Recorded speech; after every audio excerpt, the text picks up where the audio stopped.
Welcome to the Gold Standard here on the 440 Sports Network, brought to you by Sinkers Beverages, an award-winning 5-time liquor store of the year in Nashville, here in Middle Tennessee. And, of course, you can get that booze delivered directly to your house because the schizophrenic Nashville Predators are back.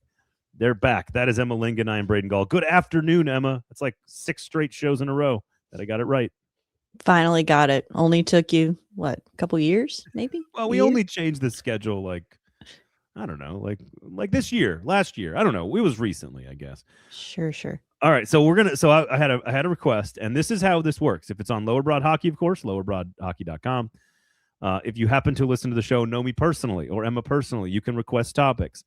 But there's a few what ifs I want to ask today after we have a larger conversation about where this team is at. But there's a couple of what ifs that were posed to me that I thought, you know what, this is a fun thought exercise. It's academic, right? Let's have some fun with it. And it is largely based on major moves that happened back in Emma's favorite calendar year. And if they had not happened, where would we be today? Because I do think a lot of the mushy middle, apathy, a lot of the questions, a lot of the coaching changes, I do think a lot of things can be traced back to certain decisions. But I also think it removes a lot of fun things that happened as well. So maybe some of the heartache is gone, but some of the fun stuff might be gone too. So we'll do that a little bit later on in the show. And a what if about this team if they'd been playing like this from the beginning. That's going to be our first what if we get to. But what the hell do I make of the last 3 games, Emma? Please tell me how this team can be the only team in the NHL that has gone into Colorado and won a game in regulation in Colorado. A hat trick from Ryan O'Reilly, who's playing fantastic hockey right now, and almost a point per game producer at this point, putting up numbers, driving offense, the top line playing well, Roman Josi playing well. They go out there and they play a great hockey game against Colorado. And then they come back. Well, I guess they didn't come back home, but the very next game, they give up 5 goals in the third period, 7 unanswered to Vegas. Just an atrocious showing on defense, and they lose that game fairly easily, and then come out completely flat, which I know Andrew Brunette said, hey, this is partly what happened here is like we let it carry over to some degree. They play Buffalo at home, who is a hot team, but not a great one yet. And they go down 3-0 with like teenagers beating you in the first period. And then they're down 4-0 with Tage Thompson's goal, and UC Saros is benched after 23 minutes. What the hell am I supposed to make of this hockey team, Emma? Help me. I feel like we can just pre-record me saying this because I feel like I've started each of the last 4 shows saying the same exact thing, but it's still true. This is who this team is. I mean, it's been a season of extremes, like I said, where you're going to see, they're going to go and just absolutely shellac Colorado at home, but then they're going to absolutely get destroyed by the Golden Knights the very next day. And I think that lack of an identity, because it's always like, well, which team are they? Are they the one that beat Colorado or the one that loses to Chicago? Well, the reality is that they're both. They're both. And that alone tells you exactly where this team is. You know, it's a cliche that, oh, you can't get too high on any one win or can't get too low on any one loss. But there have been so many of these wins and losses that, fall on one end of the extreme, I think, where you need to look at this team and say, okay, they're both. They are both of these things. And that means that what they really are is a team that if they were to stumble into the playoffs, it would be the result of quite a bit of luck and, getting hot at the right time. I can't disagree with anything you've said, and I'll just repeat that part I'll just pre-record that part too. Happy Hump Day, says Kevin. Good to see you, my guy. Preds are completely average. There you go. Josh says not knowing what they are is who they are. Their entire corporate culture is that they have no corporate culture. Let's see. Josh says also, I could see it somewhere in the middle, move a couple of pieces, Bunting, Holla, maybe Marsh, but not move every piece that could go. There you have it. Patrick says, who, by the way, shout out to those of you who comment before the show starts. I do appreciate you guys. Patrick says, I know there's still a lot of hockey left and that they're still in the hunt, but for the sake of the future, doesn't it make sense to trade pieces? and play the kids. Also, just pre-record that comment. Just type it out, copy and paste every single week, Emma. Yeah. No, if the question is, does it make sense? Of course it makes sense. But the question is that what's going to happen? Like, I think that's the bigger issue here. And talking about how, the Preds are completely average, that they are, just because they don't look average in individual games. We talk about regression, progression to the mean. They are a sum of their parts, and the parts are these crazy lopsided games, which all averages out to being very average. And I think that that's just kind of where you have to look, and you can't get to, I think you have to look at this team as, if average is their best, is that what you want? And the answer is, of course not. Of course you want to be better than that. And so even if they have a chance at making the playoffs this year, with duct tape and a dream, and they just fall ass backwards into something cool. But that is still, like, that's not sustainable, and that's not really a recipe for, like, sustained contention. So no, it's not. yeah. P. Houston responds with, yes, of course that would make sense, but the whole quote, just get in and anything can happen mindset is hard to break. 2017 did a real number on the Preds organization. We'll get to that a little bit later on. Here's the thing that I'm thinking, like, as you're saying average and as the commenters are saying, yeah, this is just sort of average, and I'm rewatching the game against Buffalo, and I'm just, I don't even know if the team is average.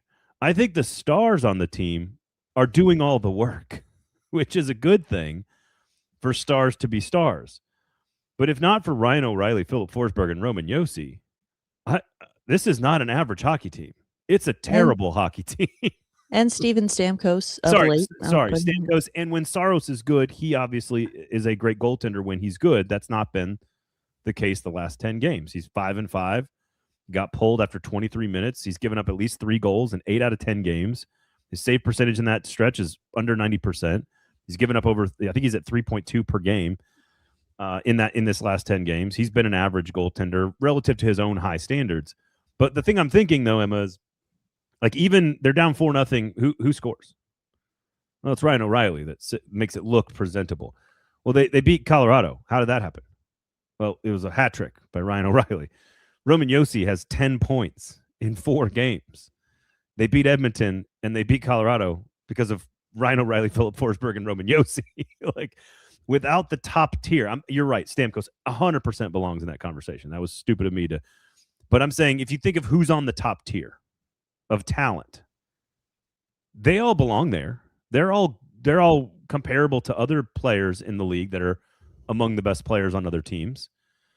Josi, Forsberg, Stamkos, O'Reilly, if you want to include Saros. The problem is that everyone else feels like they're not even average. Like, Evangelistas had a really good year. He's a developing piece. I like where he's going. But, like, Bunting as a second-line winger, or Hall as a second-line center, or Shea as a first-line defenseman, like, these guys that's just average. Those are average pieces. And then behind them, it's not even average. It's, granted, young people that you want to see develop, Svechkos, Ozzy Weisblatt, whatever. But that's my thought, is that it's not the stars doing the work. It's barely even considered average, to be honest. I mean, if you're looking specifically at the forwards, and God, how many times have we said this since Andrew Brunette took over? The best forward line, if we're talking about consistency, and I'm not talking about point production, I'm just talking about consistency in performance, is the fourth line. It's the McCarron, Smith, and now Weisblatt line. I mean, they're the one that, like, if you're looking at other teams around the league where you say, like, okay, what's expected of a fourth forward line? I would say they are, like, an above average fourth line, but that's not good. That's not where you want to be. If that's the only part of your team that's above average, I mean, that's great if you're a contender and you have an above average fourth line, but you need to have depth. And it's just like, there's the stars who, like you said, you want them to be the stars. That's why you brought them here. There's them, and then there's this wide gaping chasm, and then you get to the fourth line of, like, hey, they're not going to score goals for you, but they do their job really well. And it's just that's not a team. What That's not how you can, build sustained success. was it Brunette's first season where we were just like, where's the secondary scoring? Where it was Yes. this because it was the Nyquist, Forsberg, O'Reilly line that all set career highs. And again, there were 8 total points scored by Nashville Predators on Tuesday night. And granted, I'll give them credit for scoring 3 straight to get it back to a 4-3 lead. I would probably suggest that is a very young team on the road learning how to play with a 4-goal lead, probably more than anything else. But give them credit. Give the Preds credit. They got it to within 4-3, and they battled. But 8 points total scored. 6 of them were by Ryan O'Reilly, Philip Forsberg. Like, you had Brady Shea with an assist and Luke Evangelista with an assist. But the only 2 people creating anything last night were Philip Forsberg and Ryan O'Reilly, which is good, but you got to have some help. And it can't just be Luke Evangelista. And it can't just be players who you're about to trade. Michael Bunting, who you acquired, in theory, to trade. Like, you went and got Michael Bunting to trade him away this year. And he's been a solid player for you. He's been a solid, Yeah. Malpractice if Eric Holla and Michael Bunting are on this roster after the trade deadline. Malpractice. I agree with you. So again, like I think they're the UC Saros haters, I think, are wrong, but I also think the UC Saros apologists are wrong. I think he is what he is, which is he's like the 13th highest paid goalie in the NHL, and I think that's what he is. I think he's like the number 11 goaltender in the league, maybe the number 12, maybe the number 13 goaltender. Can be really good, can steal games, but also has been pulled a lot in the last 2 years. Okay, but also just remembering, and I'm not really saying this for your benefit, Braden, because I know you know this, but it's more for everyone else's, because people like to draw lazy connections and make lazy conclusions about goaltending. And listen, I'm not being a Saros apologist right now. I'm just saying in general, when a goalie gets pulled, it's not it's not an indictment of the goalie performance. It's not just it's your fault, so we're taking you out of the game. It's because it starts once you fall behind by that much, it's going to mess with any goalie's head. Sometimes you just need to put in a change, and you can't change, even if it's the defense's fault or whatever it is. You can't just put out an entirely new group of defensemen. The goalie's the one thing you can change. So I think it's important to just say that. I will also say, yes, Saros has gotten pulled, but also, I mean, look what happened in Vegas. That was Ananen. Ananen has had some good games lately, but then he gave up, what was it, 7 in a row? Five, six, They gave up 7 unanswered. They scored. Evangelista scored the first goal, and then they gave up 7 unanswered. Yes, which is hard to do in one game. And it's like, I'm sorry, and I'm not trying to dump on Ananen here, but it's like, I felt like I did not see anybody complaining about him after that, but I see people complaining about Saros all the time. And it just, I'm like, I'm not saying that the complaints are not justified, but it's like, let's be a little fair. Let's call the games evenly here. I think there's plenty of blame to go around in terms of the goaltending. And to your point, like, he's an average backup, if that. Like, he's average. He's fine. It's fine. Relative to the expectation for that position. But that's what we're getting to here, is that if Saros isn't stealing a game, or Ananen isn't stealing a game, and we've done this with the underlying this is just the same conversation in a different way, which is the underlying metrics are going to catch up with this team. They're not as good as their record indicates. They're not as good as the goals that they're scoring. They're not as good as this 17-10 record that they have been on since the Florida game. In fact, they hadn't lost back-to-back games since the Florida game. The 8-3 loss, that was like the come to Jesus, situation of the season. And I'm like, I don't want to transition yet into the like, what if this team had been like playing like this for the whole season? Because then I do think we are having a slightly different conversation around the trade deadline, about going for the playoffs, about trying to tank. Like, I think the 6-12, I think it was 6-12-4 was the start up into through that Florida game. I think it's easy to say, yeah, we should tank when you are the worst team in the league. Like, they were the worst team in the league at that point. They're clearly not the worst hockey team in the NHL. That's just clearly obvious. A 17-10 stretch is 2 months of above average hockey. But why does it take this coaching staff and this team so long to get going every year? It's the 4th year or the 3rd year in a row of this. And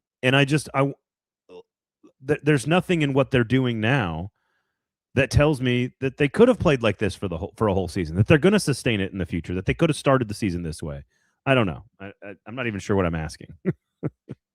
Well, I'm not really sure what you're asking either, but I will just throw in my 2 cents, which is that, if you're talking about the record, what it's been 17-10 or whatever, if you had started the season that way, I think you have to look, at least for me, I would have to look one step deeper. It's like, okay, but what are those, what do the losses look like, or what do the wins look like? I mean, if it's the 17-10 that we've seen for these last 27 games, again, lots of extremes, so much up Yeah. and down, Yeah. where it's like, okay, I still, even if you took that and had it happen early in the season, I still don't know that I feel differently about this team and where they're headed and what they should be doing. Because again, when you see so many results that are so lopsided and so far apart from one another, it's still hard to come up with an answer as to what this team is. And it's just like they're showing us that they're a very average hockey team, Yeah. but they are doing it in this like very theatrical way because you're Very seeing dramatic. like the extreme, very dramatic. And so I never want to hear that women are too dramatic, because these men are being so dramatic with the way that they They're are. very emotional. They're very emotional. They have a tough time. They have a tough time handling their emotions. And listen, no, I just think that this team, if you're looking at who's to blame or what's to blame, I do think I keep coming back to the same thing, which is coaching, yes, but it's the mismatch of coaching staff with roster. And I know I've said that a lot, but I still think Yeah. that that's true. But again, if you think that Andrew Burnett is the guy who's going to help you and who's going to be the best guy for this team, in a couple years when the younger players come up and develop into stars, hopefully, then like we've said before, there's no sense in firing him now. I mean, firing Andrew Burnett is not going to turn this team into a playoff contender. I just think that, you're just kind of stuck where you are right now. On that note, happy Wednesday to everyone from Nashville, Atlanta. Brandon says, if the coach never shuffles his line, that shows that a coach who has attention disorder. What do you make of that? I think he has tried different things. Certainly the injury to Willsby is why Justin Barron is playing. The reason Weisblatt is back is because Schaefer's not quite ready yet. He was a filler for Weisblatt to be back. Jonathan Marchessault has been back. They've been relatively injury-free, honestly, with the exception of a few guys, Weisblatt and Marchessault, namely. What do you make of the line? Like, do you think he's needs to do more tweaking? Is he doing enough? Is he doing the right amount? What do you make of that comment? Honestly, I think so. My answer to this a couple years ago or last year even, would have been stop touching the line, stop messing with them, because you're changing it around too much. And of course, these guys can't find chemistry. And that was the big issue last year, right? It was these new pieces came in, they have no chemistry. But Brunette kept messing with the lines. And I think it was like, okay, stop. How are they going to get chemistry if you never let two guys play together for more than a shift? Now, I almost look at it as like, okay, you've tried about everything. And I think at a certain point, these players are who they are. And it's very clear. You've figured out now that fourth line, the McCarron line, plays very well together. So that one has stayed untouched. That's good. The top line of late has played very well together. So that one stays untouched. That's good. I don't think you need to mess with those.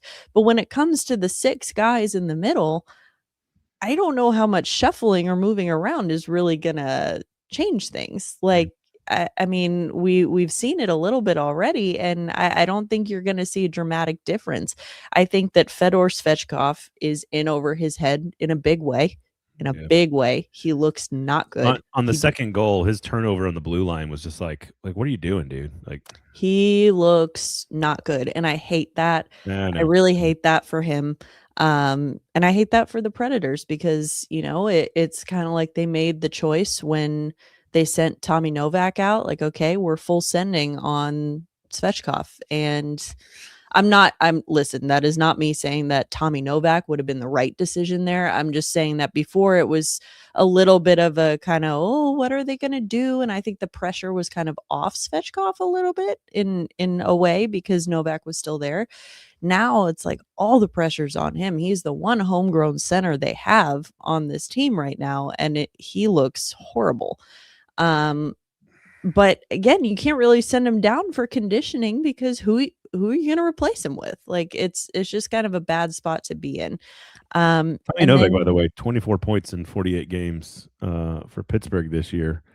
What helps when you're playing with Evgeny Malkin? Sure. Was it $3.5 million? Is that what Barry Trotz gave him? A 3-year deal worth $3.5 million each year?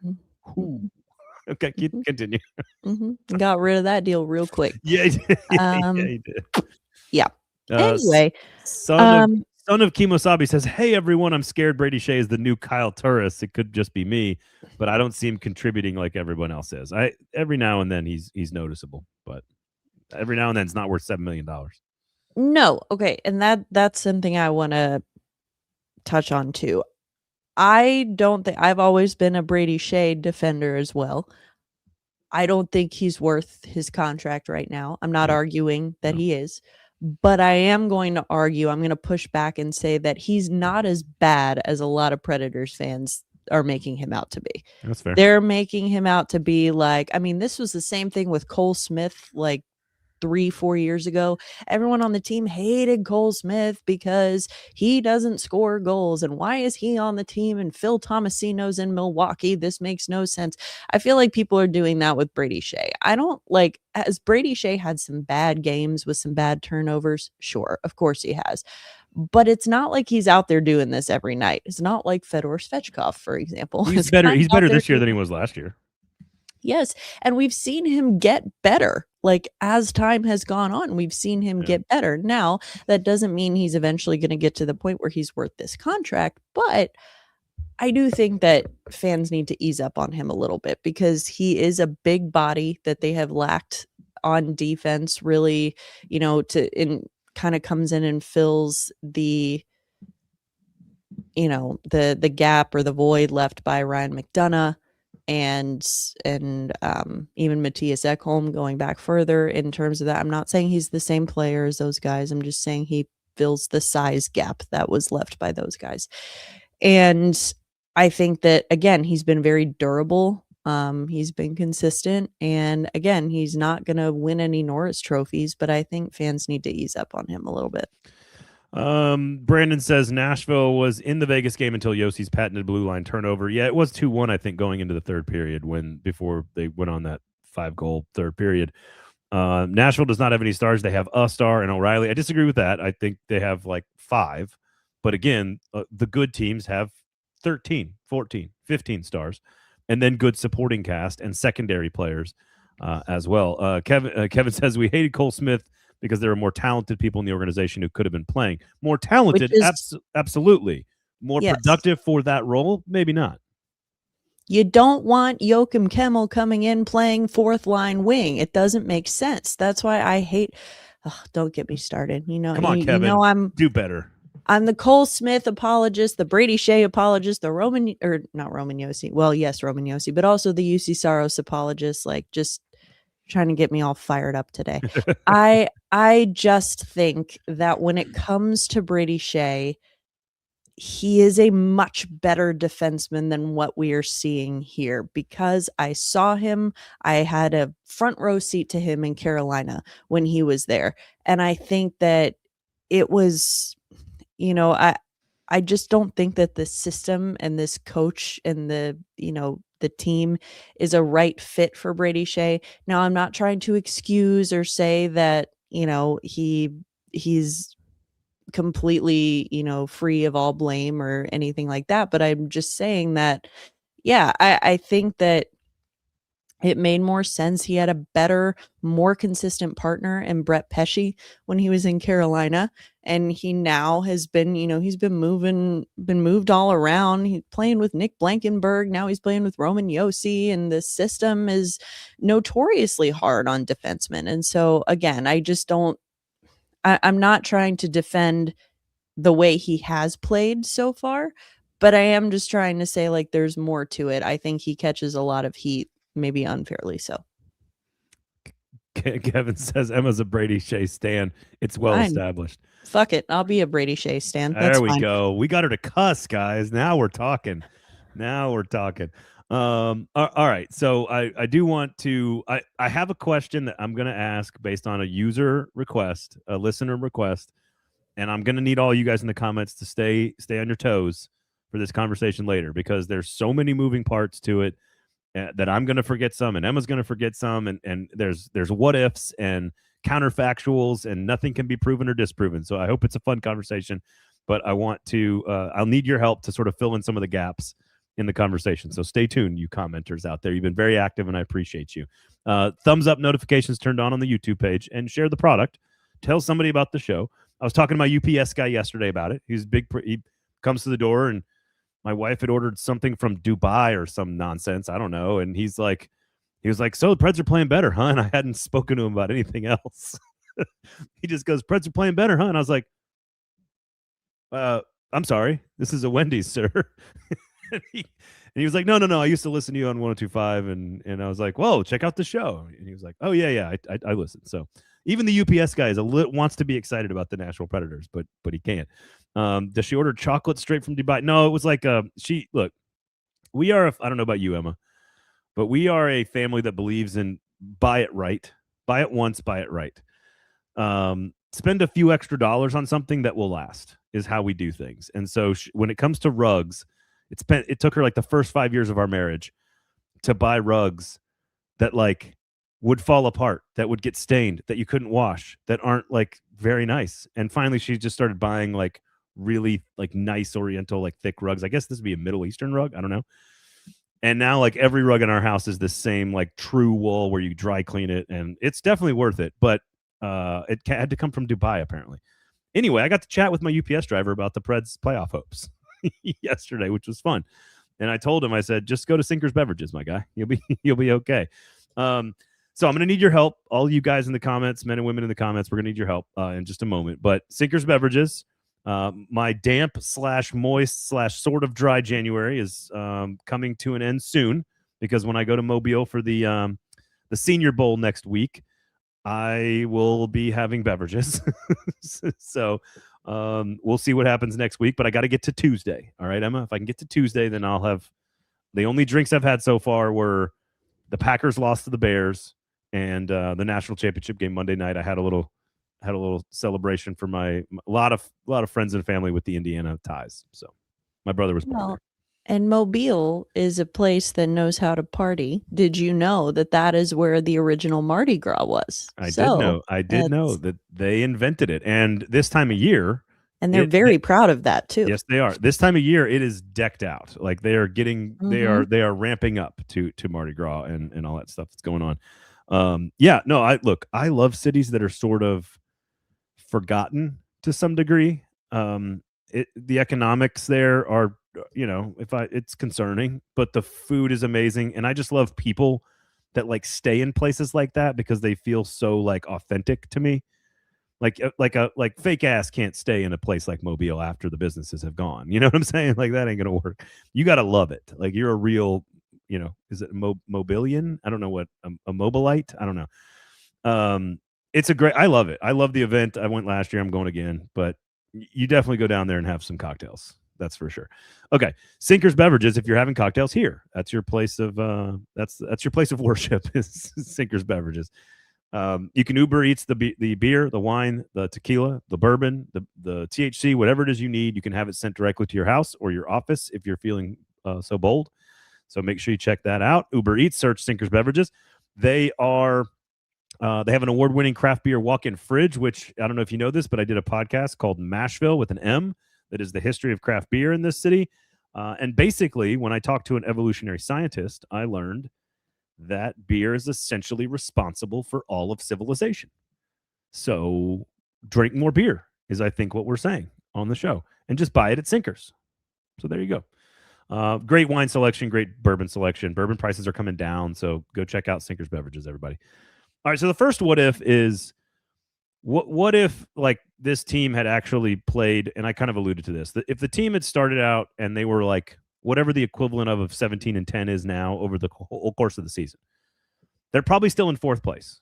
They're probably still behind Minnesota and Dallas and Colorado, but they're probably a couple of points up on everybody else in the wild card. They are probably clearly in the playoff spot and would have been for the entire year. But we still have all the talent questions that we just discussed on the team. So I'm curious if we didn't have that 6-12-4 start. Let's just say they were like, I don't know, like 9-9 to start. And then all of a sudden they do this 17-10 thing, and all of a sudden they're like 6 games up on 500. Would fans be thinking, because we never would, at that point, there never would have been a tank conversation this year. There never would have been, hey, we're the worst offense and the worst team in the NHL for the better part of a month and a half. There never would have been any of that. There wouldn't have been the Barry Trotz trying to come out and defend the team at its lowest point by doing too many interviews in the week before Thanksgiving. None of that would have happened. So I'm just curious, do fans feel differently about this team? Do you feel differently about this team? Trading pieces, not trading pieces, calling itself a playoff contender? Is it just that bad 6-week stretch that has tainted everything, or is it compared to the last season? Is it a continuation of the struggles that have existed before? Where would we be right now if this team was actually, 59 points instead of 50 points? Well, first, I think I'll go back to what I said earlier, which is it depends on what, if they were 9-9, for example, what do those 9 wins and 9 losses look like? Which teams did they win and lose to? Were they as lopsided as the ones that, we've been seeing lately? That's the first part. Second part, I don't think you can look at this conversation in a vacuum without looking at last year. I think, if you're talking about, okay, there wasn't a tank conversation this year, Barry Trotz wasn't saying this and that this year, whatever. I think this fan base was so scarred from last year.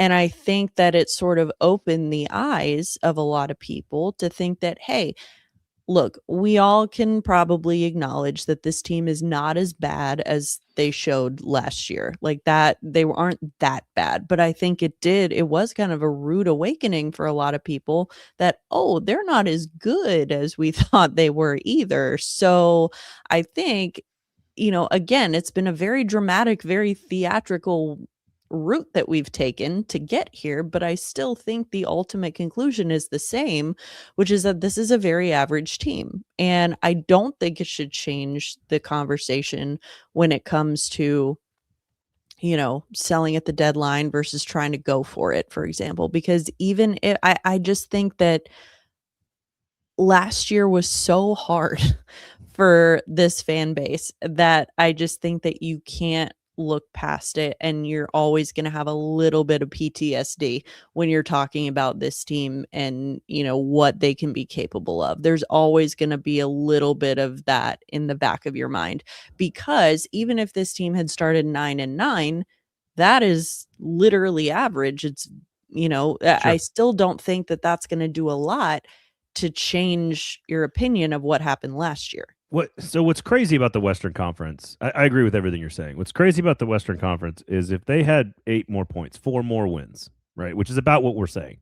Let's say they were 10-8 in the first 18 games instead of 6-12 and 4, and all of a sudden they've got 58 points. That certainly that puts them ahead of Utah, but they're not close to the top 3 in the Central. But the top 3 in the Central are basically the best teams in the Western Conference. 58 points is Edmonton, tied for second place in the other division. It would be so hard, Emma, to look at a fan base, and this is, I think, kind of Josh's point here. Most of us can see that they aren't as good as their record, which is not that great considering it's basically 500. But that may not be the case with fans writ large. You cannot fault the general manager or a coaching staff or a team or fans for looking at the standings, and I'm saying forget the fact that you'd still be 4th in the Central. I don't think that's fair to say, oh, a 58-point team is 4th in the Central. Like, no. They would be 5th in the Western Conference. Like, they'd be the 5th best team in the Western Conference and basically a second-place team in the other division. So you have to look at that and go, you cannot reasonably expect fans, general managers, and players to give up on that season. Like, that would be unfair. So what I'm trying to do is like kind of come at this: should they trade or should they stay put or whatever? Tank versus compete for the playoffs. I'm trying to come at it from a different perspective, which is if they had just been average in the first 6 weeks of the season, they'd be sitting so high up in the standings relative to expectations that it would be very hard to tell anyone, hey, we should tank for the top 5 pick with any sense of logic. It would be so illogical to ask that of a team. And that's what I'm trying to kind of work through here. Is it's like, man, they were a couple of wins in the first 6 weeks of the season away from being a team that is not contending for a playoff spot, but truly one of the better teams in the Western Conference, which is an insane thing to think about considering the hockey we watch every night. Again, it's not a question. It's just a story. There's some food for thought. I mean, is there anything I'm miscalculating in that analysis? No, I mean, but again, I think that is part of a larger trend, not just in the West, but around the whole league. I mean, the condensed schedule with the Olympics has played a big role in that the teams are not separated by very much right now. I mean, if you look in, there's really only like 2 teams that are like firmly out of the playoff race right now. And that's just kind of just a product of, again, the schedule and where we're at in the season. But I think that, again, I still don't know that a lot of this comes down to not just the record, but the Predators being in control of their own destiny, which they are very much not. So even if the record is what it is and the record says, they still have a chance, you still have to kind of take a scan around the league and look at, okay, maybe not. Yeah. Kevin says, last year gave me a taste of drafting top talent. That's hard to get out of my mouth. That's fair. Brandon says, Haig has improved this team a lot. Also, I think accurate there. I don't know that it will taste as sweet this year. Kevin, looks like the top of the draft is a little flat. I do think this is just a random thing that kind of hit me, and I think Sons of Kimosabi is driving this point home. I hated last year, but it got us a beautiful haul in the draft. I want the Preds to be a playoff contention in 5 years when the Central will look different, hopefully better for us. I think that's fair to say that Minnesota's all in for the present. Colorado's all in for the present. Dallas is all in for the present. We don't know what those teams look like in 5 years. There could be an opening. I would assume Chicago and Utah could be the top of the division for a long period of time based on how they're building. But Anaheim was a first-place team for most of the year. Now they're kind of flailing about. And Kevin, this is not what I'm trying to get at here. Right, if they weren't so bad and could have won more, they'd be higher. What I'm trying to say is it was so bad. And they are clearly not that bad. Like, that's what we've said on the show for weeks now. Stamkos, Forsberg, O'Reilly, Yossi, like, they're not as bad as they were to start. They're not as good as, like, the 16-7 record they were or whatever it was a couple before these last 2 losses. They're about an average team. But, like, again, the point is they're only a couple weeks away from being a 5th-place team in the Western Conference. And at that stage, you cannot ask a team to give up. You cannot ask a team to quit or to tank. And to Sun's point, I do think last year was the right year to get 3 picks in the top 21 or whatever it ended up being after they traded up for Cameron Reed and drafting Riker Lee. There's 3 picks in the top 30 or whatever it was. That was the right year to have the 3 picks. It came along at the right time. I think they got 3 pretty good players. So that's just one of the what ifs. I wanted to get onto the next one here and kind of finish it with this more of a fun academic exercise. Go to Sinkers Beverages, everybody. We'll see what happens. Ottawa, Utah, and at Boston before next week. That Utah game seems pretty defining of this period of time in the season. If they lose that game at home, they lose to Ottawa, they lose to 3 sort of up-and-coming teams. Because one of the things that bothered me about last night is I watched Buffalo play the game that I thought Andrew Burnett was supposed to get this team to play, which is fast and aggressive and young and fun. And that's not what this roster is built to do. No, again, that goes exactly to the earlier point of it's a mismatch of coaching style and roster construction. And it's unfair to ask either the coach or the roster to be different than what they are, than what got them here. So it's, you're stuck in this hard spot right now. But I think that that's exactly the point. I mean, you look, this team when I look, I watch a lot of hockey. I'll watch, not just Predators, but I'll watch other games. And it's like almost always the first thing I notice about other teams, any other team, just pick a team, is how much faster they are than Nashville. It's like, God, that's what being fast looks like. And again, it's not just skating speed, it's just the quickness with the decision making and the crispness of the passes. And it's like, oh my God, sometimes you need that every once in a while. You need to go watch other teams play hockey just to remember what it should look like.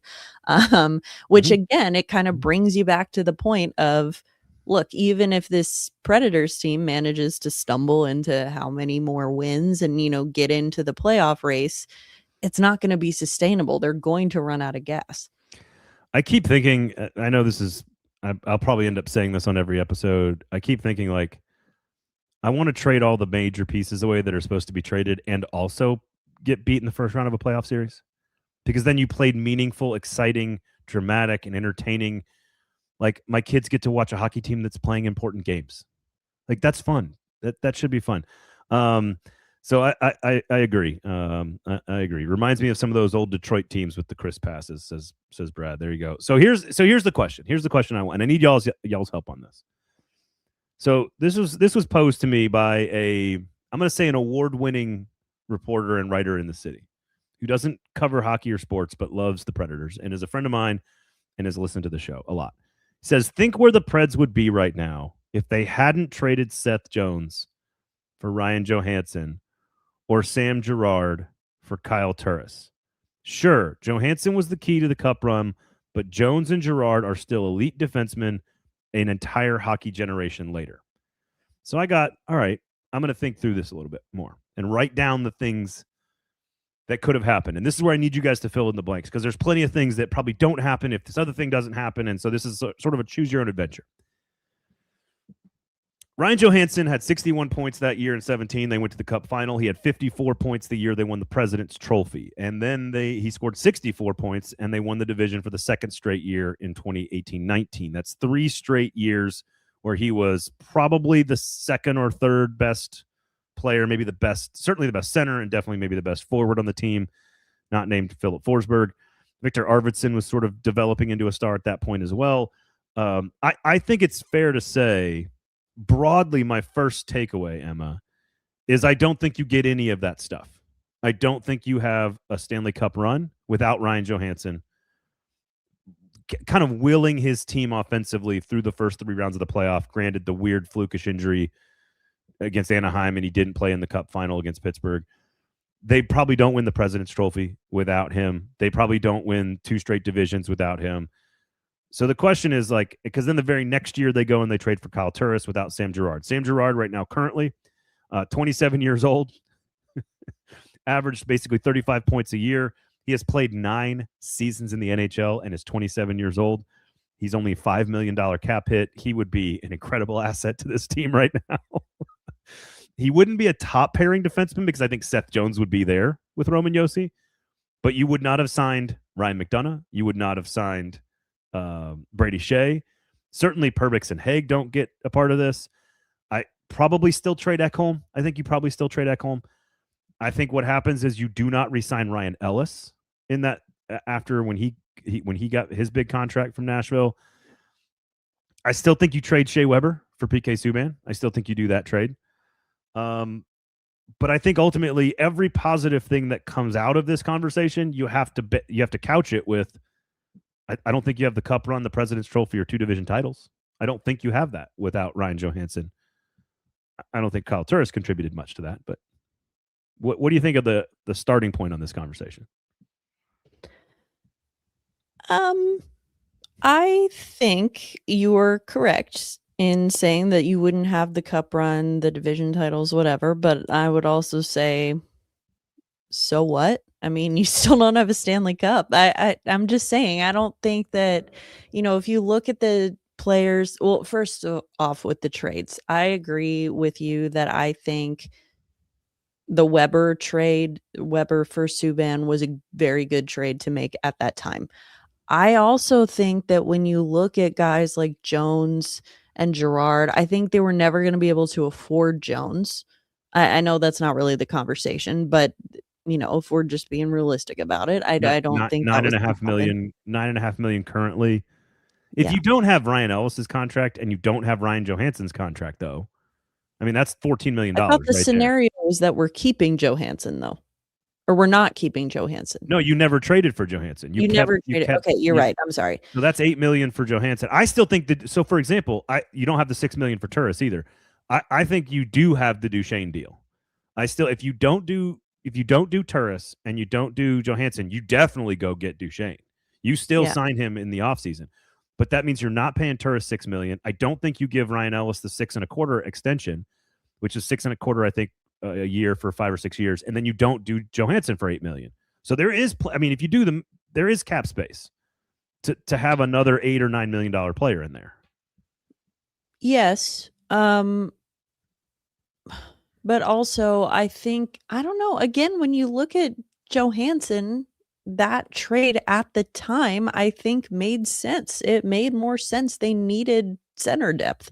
Yeah, they agree. needed just a center. And they had more defensemen.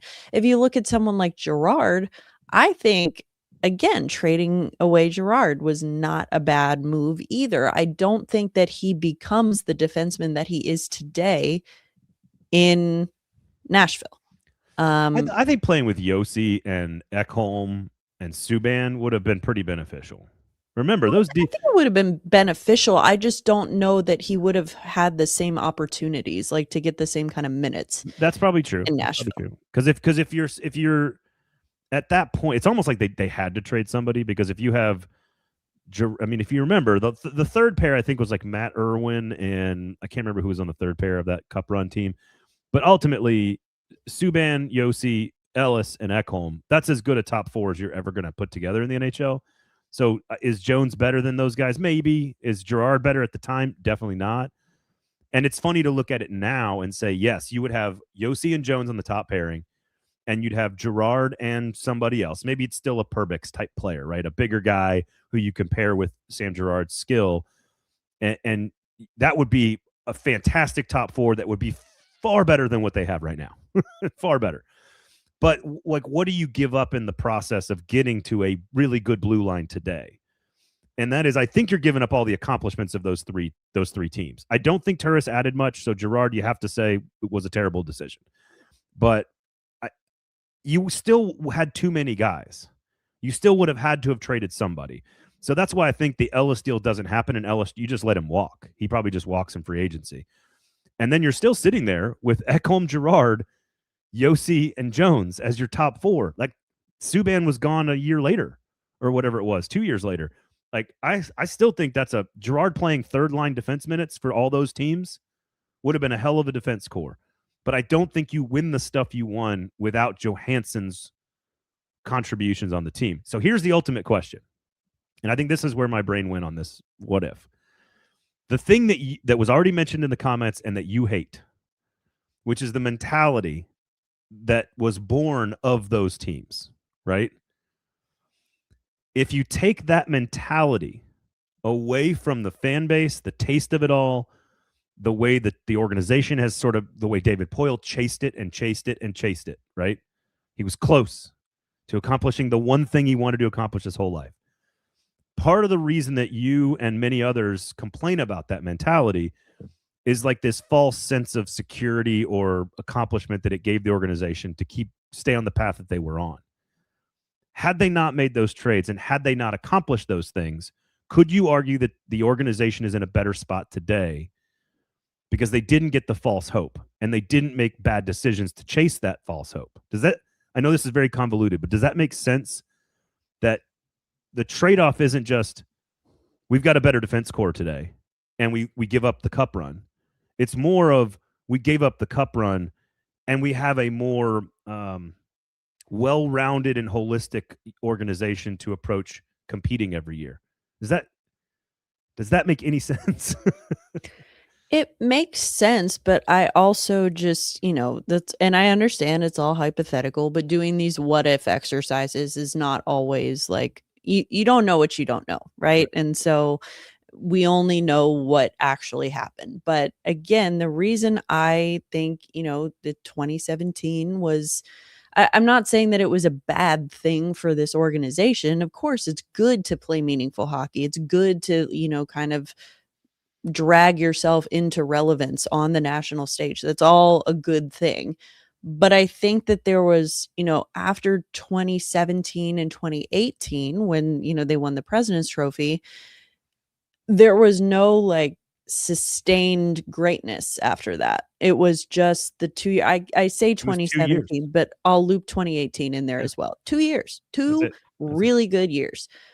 And those are great for the memories. But again, I think for someone who, I say this as someone who was not here for those 2 years, I think I do come at it with a little bit more of a, objective, and some diehards will call it critical, but I think more objective view of that. When I understand, if I was here during 2017, 2018, I'd probably have a different view on it, but I wasn't. And so all I can do is give my own perspective, which is that I think this team, that you can't even call it an era. It's 2 years. That 2 years put a chokehold on this organization in their culture, and thinking that they can just get in and see what happens. No, I agree. I totally agree. And so what I'm trying to figure out is, what is the benefit today of not having that chokehold mentality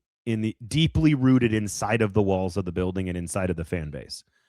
What actually is different? And because Kevin says, look, they would have been just more average, not better. And I think if that's what you think, nobody can disprove anything here. That's why I like the conversation. So I think it's David Poile thinking that he's closer than he really was. Right? I think that's number one. And the fans thinking, to your point, that you can always just do this. Just get in. Just get in. So I'm trying to figure out, what does that actually mean like, what are the actual differences in how the organization has been run over the last 3 to 5 years if that mentality hadn't taken over?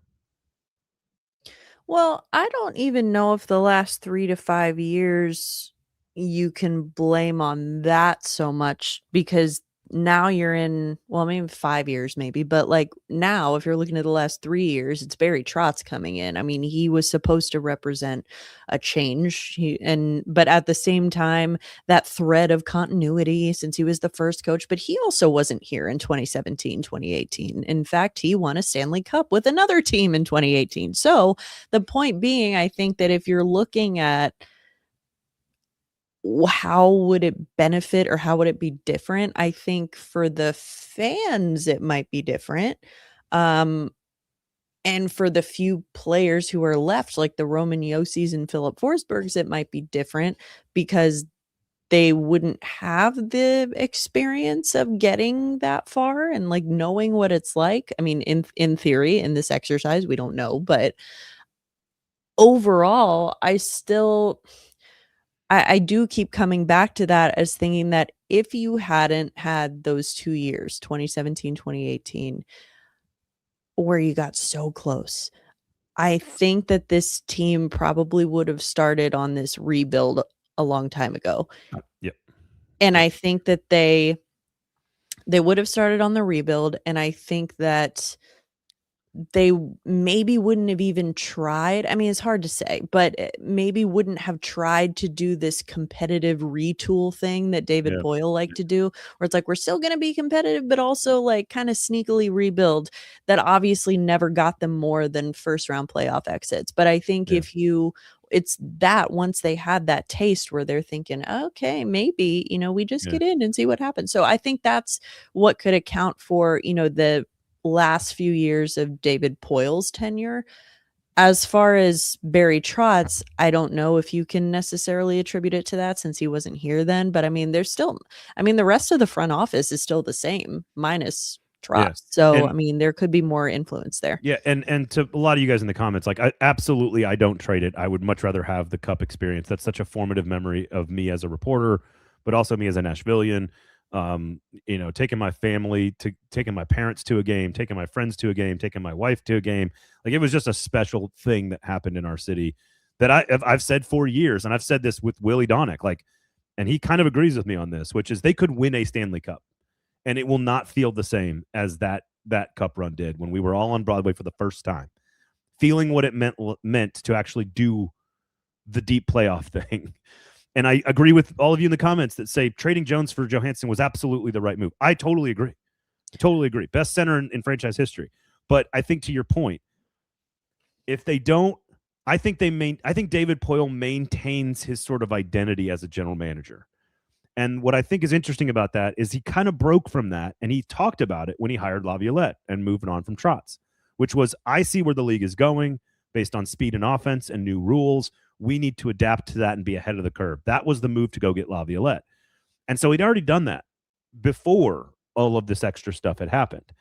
And so I'm curious if because you have Jones and Girard and they play defense and draft and develop as the identity of the Preds for 20 years at that point, I wonder if Poile just stays more true to like his original self, maybe, and just stays with the draft and develop goaltending and defense. And we're going to keep playing the Predator hockey. And if that actually does help you rebuild faster or better or more consistently, or if they're a better organization today, I don't know. I don't know. But I think it is an interesting what if to think about, because there are so many moments where the teams make good decisions and bad decisions. And like Turris was terrible. I would go back and change that one right now. And Girard playing his ninth season in Nashville right now at 27 years old, averaging 35 points a year, would be pretty good to have at $5 million a year. Just saying. But you can't not do the Seth Jones trade. Like, I think you have to do that one. I think you can't not do the Seth Jones trade. I think you can't not do the Shea Weber trade either. I will also I feel like I said this before, but I just want to reiterate it in case it got lost in translation. I am not condemning the organization for making these. I'm not condemning fans for being excited about what happened in 2017. That's absolutely not what's happening here. I was in Carolina when they went from being bottom of the league in 1 year. They were in the bottom of the league to going all the way to the Eastern Conference Final, where they lost to Boston. That was Rod Brindamore's first season behind the bench. I'm not going to say I know what it was like to be here in Nashville, but I understand what it's like to be part of something like that, where you were sort of dragged into relevance for the first time in a very, very long time, or ever, and so I do understand that. I'm not trying to say that Predators fans were wrong to be excited about what was happening in 2017. I'm just saying, from a more objective standpoint, you have to look at the impact that had, the effect that had on the rest of, the coming years and what happened after that. So just want to be clear that I'm not totally on anybody. I'm not raining on anybody's parade. What if Sisson's goal counted? That was game 6, right? At home to send it to 7 games. By the way, there's only been 2 game 7s in the Stanley Cup final since like 2011. So like, it's not a thing that happens. Obviously, one was 2 years ago with Edmonton and Florida. Been here since 2012, and 2017 was an insane time in Nashville. Totally agree. We only learned all these lessons because of what Poile did. That's a great point. To some degree, making the finals put this city on the hockey map. That was huge for the organization. Trading Jones for a quality forward was the right move. I totally agree. Yeah, what if Ryan Johansen didn't get hurt in the Western Conference Final? Look, Pittsburgh was a machine. They were a far better hockey team. So I don't think it's right to go down we could have beaten Pittsburgh. Like, what if Forsberg's skate wasn't offsides in game 1? Like, I think that's a waste of your time. Not because it's not fun for you guys to think about it, but I don't think you can say that they were just one player or one goal away from beating a dominant Pittsburgh Penguins team. Like, they were a superior team in that year and in that matchup, and the right team, quote unquote, won the Stanley Cup that year. I am fascinated though by the mentality shift in the organization and how that would have been different if they didn't make that cup run. That's all. And without Johansen, I don't think they make the cup run. Without Johansen, I don't think they win back-to-back divisions. I don't think that stuff happens.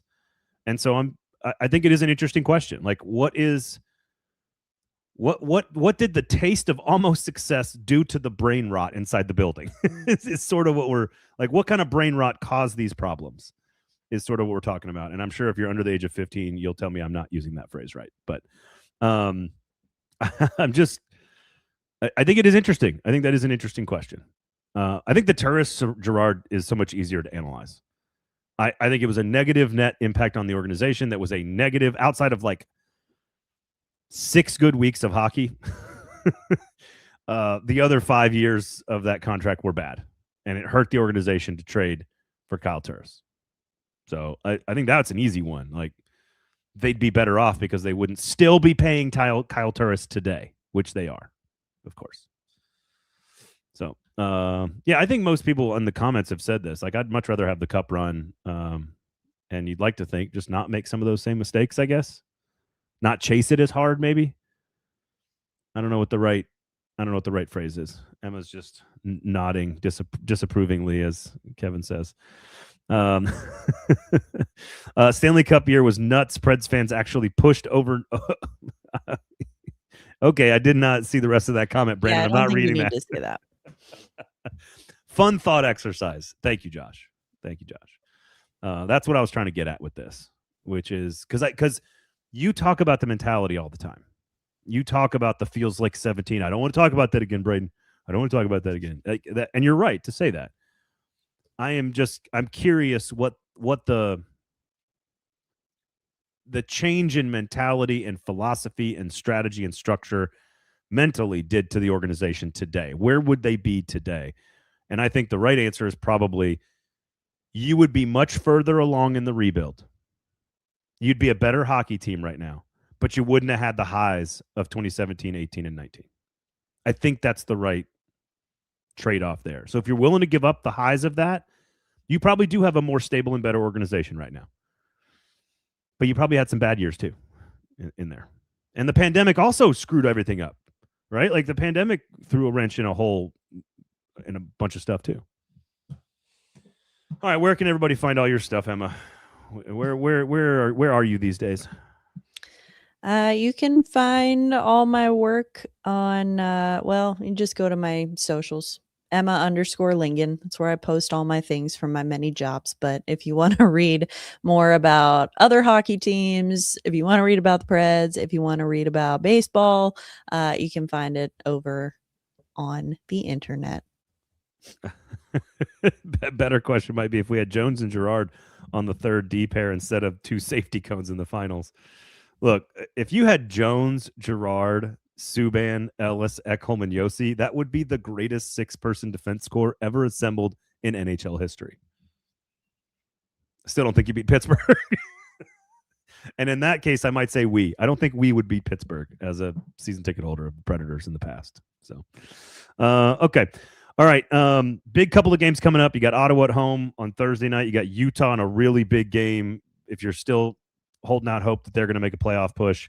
And then you're at Boston on Tuesday. If you lose those 3 and you go 5 straight without a point, I think that sort of drives a stake in the playoff hearts of Nashville Predators fans. Otherwise, Sinkers Beverages for those that are not contributing or participating in Dry January. And if you are, they've got mocktails, non-alcoholic beer, THC beverages as well. Obviously, you can have the booze delivered directly to your house. Sign up for the in-crowd also.